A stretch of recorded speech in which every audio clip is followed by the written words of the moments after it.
अयोध्या में एक बहुत सुंदर स्थान है, उसका नाम है कनक भवन।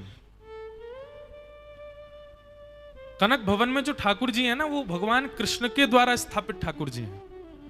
कभी अयोध्या जाएं, कनक भवन का दर्शन करें, तो कनक भवन बिहारिणी बिहारी जो सरकार, बहुत सुंदर, जैसे हमारे वृंदावन के बंकी बिहारी है, ऐसे अयोध्या में कनक बिहारी। तो वहां जब आप दर्शन करेंगे तो जो ठाकुर जी का बड़ा स्वरूप है, वो तो ओरछा के राजा ने विराजमान किए। बड़े स्वरूप के बगल में एक छोटा स्वरूप है, वो भगवान कृष्ण के द्वारा स्थापित है।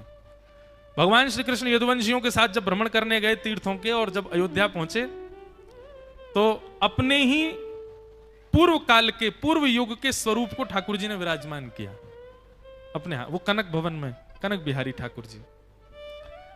तो कनक बिहारी ठाकुर जी को अयोध्या के एक वशिष्ठ गोत्रीय ब्राह्मण अपना शिष्य मानते थे। ये मेरे शिष्य हैं।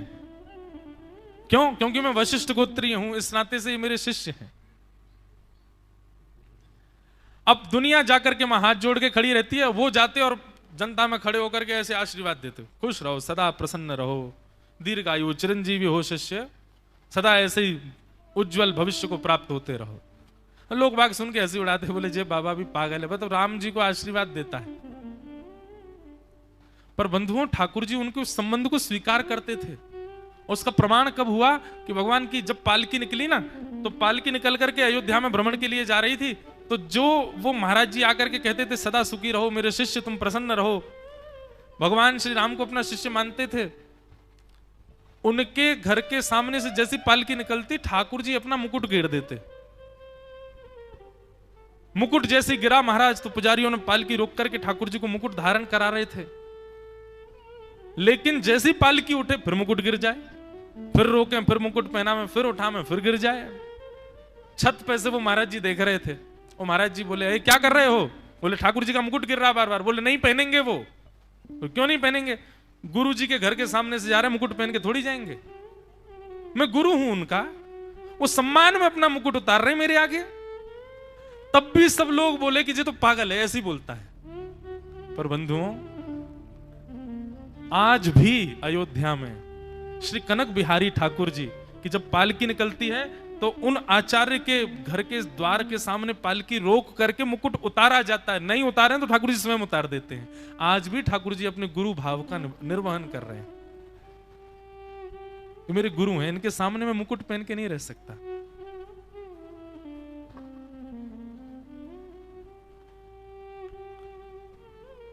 एक बड़ी सुंदर कथा याद आई। श्यामा श्याम की निकुंज लीला तो आपने बहुत सुनी, सीता जी और राम जी की निकुंज लीला। निकुंज लीला मतलब अंतरंग लीला। कनक भवन में जब ठाकुर जी प्रवेश कर जाते थे ना, तो कनक भवन के बाहर पुरुषों का आगमन, उससे अंदर पुरुषों का आगमन नहीं है। पुरुष नहीं जा सकते कनक भवन में, सब सखियां और श्री जानकी जी केवल यही जाते हैं भीतर। बहुत सावधानी से सुनना, बड़ी अच्छी कथा है। तो रात्रि में, शाम को कनक भवन में प्रवेश करते तो सीता जी नए नए मनोरथ करती थी। पूरे दिन तो राजा धीराज रहते हैं, लेकिन अब आए हैं, अब भीतर पधारे हैं, सियापति बनकर के आए हैं, तो फिर उसी हिसाब से प्रेम भाव रहता था दोनों का। रोज कुछ ना कुछ ठाकुर जी लीला करते थे भीतर। कभी नृत्य करते, कभी गायन करते। किशोरी जी गायन करती, ठाकुर जी नृत्य करते, ठाकुर जी गायन करते, किशोरी जी नृत्य करते। आज जानकी जी बोली, आज कुछ नई लीला करेंगे। राम जी बोले, आज क्या करना है? बोले, आज भेष की अदला बदली करेंगे। जानकी जी बोली, मैं राम जी के रूप में बैठूंगी और आप जानकी जी बनो। राम जी बोले, देखो ये सब मत करो, ये क्या करना है तुमको? बोले, नहीं नहीं, आज तो ये लीला करनी है। ठाकुर जी बोले, अरे हमको बहुत संकोच होता है। संकोच तो कहां, अब यहां कोई आपके मंत्रिमंडल के लोग तो है नहीं, कोई अयोध्या का व्यक्ति तो है नहीं, हम और आप एकांत में हैं, लीला हो जाने दो। लाओ चलो, हम आपके वस्त्र पहन के आते हैं, आप हमारी वस्त्र पहन के आओ, साड़ी वाड़ी पहन के आओ, बढ़िया सुंदर बन के आओ। राम जी बेचारे कन्हैया होते तो नेक में ही फट भाग जाते, वो तो सखी बने डोले आए दिन। किशोरी जी की सखी मंडली में प्रवेश करवे के काजे ठाकुर जी तो आए दिन सखी बने डोले, पर राम जी बड़े संकोच करें, चले गए। अब सीता जी तो गई और जाकर के पीतांबरी धोती धनुष बाण हाथ में, ऊपर माथे पर किरीट धारण करके, कानों में मत्स्याकृत कुंडल और बिल्कुल उर्ध्वपुंड तिलक अपने गुरुदेव के द्वारा प्रदत्त, और जैसे घुंघराले केश राम जी अपने खोल के रखते हैं बिल्कुल वैसे केश, पैरों में जूतियां और धनुष बाण हाथ में लिए, जैसे राम जी की चाल है वैसे सीता जी चल रही हैं, बिल्कुल वही भेष आदि सब धारण किया। 2-4 सखियां भीतर थीं। जैसे ही जानकी जी राम जी का श्रृंगार करके आई ना, एक सखी मूर्छित हो गई। क्यों? बोले ऐसे लग रहे हैं जैसे राम जी गोरे हो गए हो, इतने प्यारे लग रहे हैं, इतने सुंदर लग रहे हैं, उनका रूप इतना निखर रहा था, राम रूप में सीता जी दिख रही हैं। अब किशोरी जी बार बार द्वार खटखटा में, अरे जल्दी आओ। राम जी भीतर पहनने हैं, साड़ी वाड़ी पहन के तैयार हो रहे हैं। जैसे तैसे बेचारे तैयार भये। जानकी जी जैसा अपना श्रृंगार करती हैं, कानों में बड़े बड़े कुंडल, यहाँ पर मांग के ऊपर वो क्या लगाती माता वो, नाक में नथनी, गले में सुंदर हार। आहा, श्री किशोरी जी तो बड़ी सुंदर हैं, उनके रूप का भी बड़ा वर्णन है अपने राम जी की निकुंज लीला में। और कहते हैं जैसे ही श्याम वर्ण की किशोरी जी, मतलब श्री राम जी जानकी जी का रूप धारण करके आए बाहर, तुम्हारी जितनी सखियां थी सब मूर्छित हो गई राम जी को देख, इतने सुंदर, इतने प्यारे। आहा, जानकी जी ऊपर से नीचे तक बलैया ले रही हैं, कभी अपने पटका से नजर उतारे हैं, कभी कछु सामग्री लेके हमें बोले ओहो बड़े प्यारे लग रहे हैं ठाकुर जी आप। और दोनों की लीला होने लगी।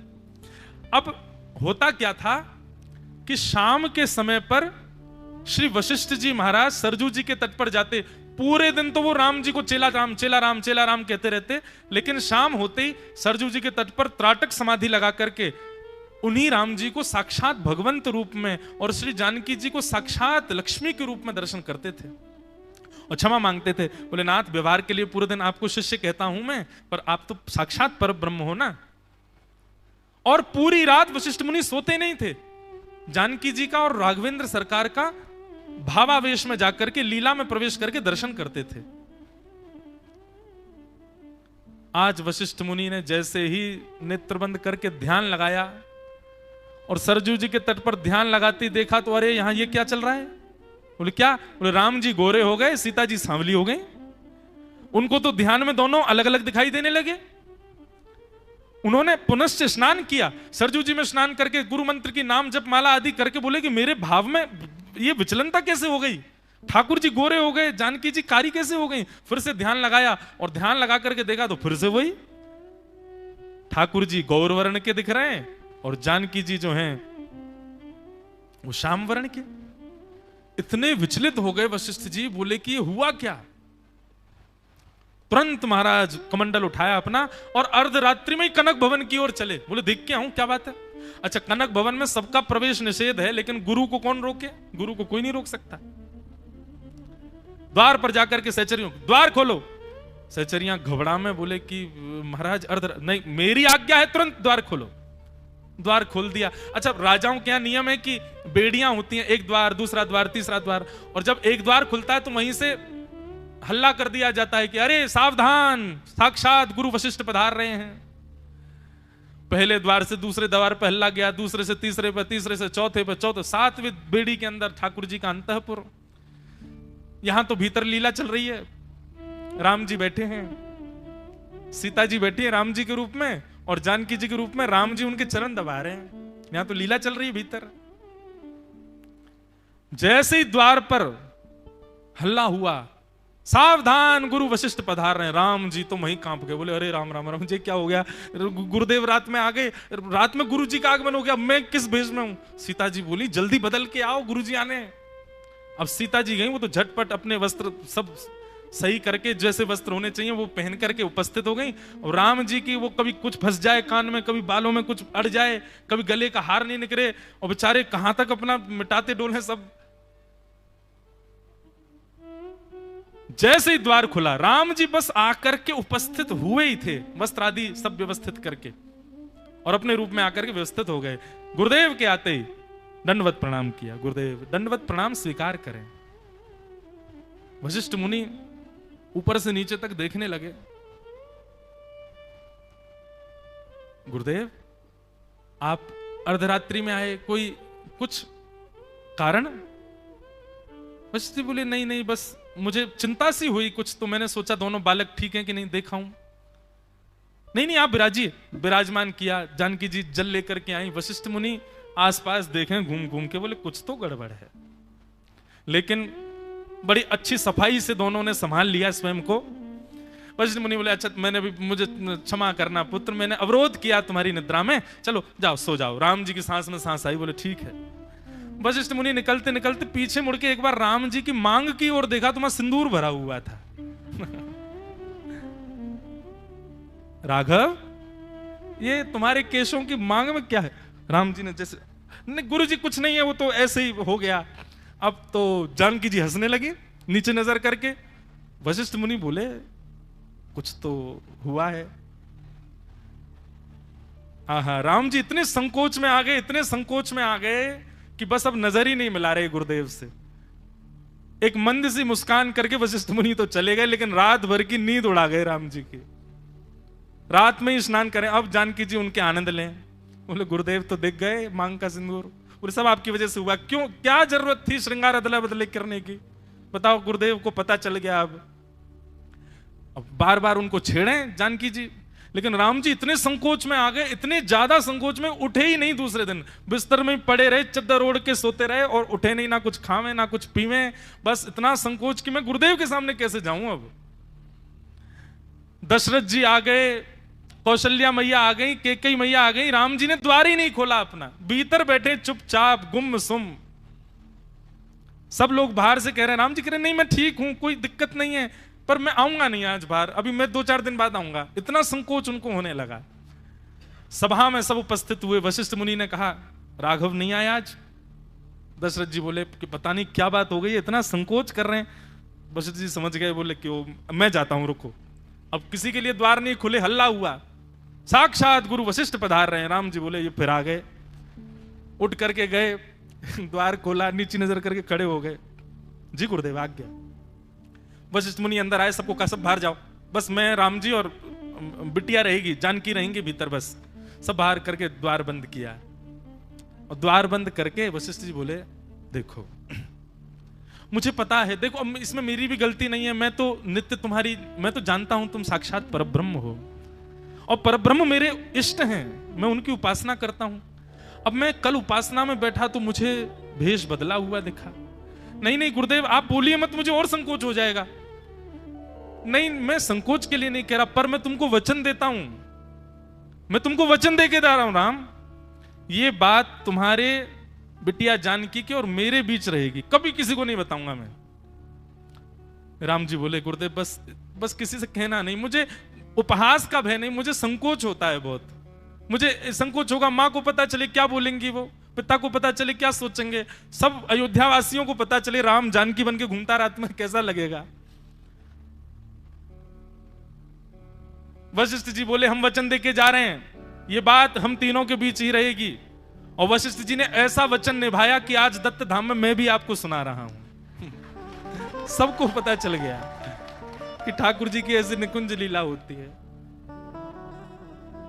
तो ऐसे बड़े मधुर भाव ठाकुर जी की ऐसी सुंदर सुंदर निकुंज लीला। हमारे श्याम सुंदर संकोच नहीं करते, राम जी तो बड़े सकुचाते हैं।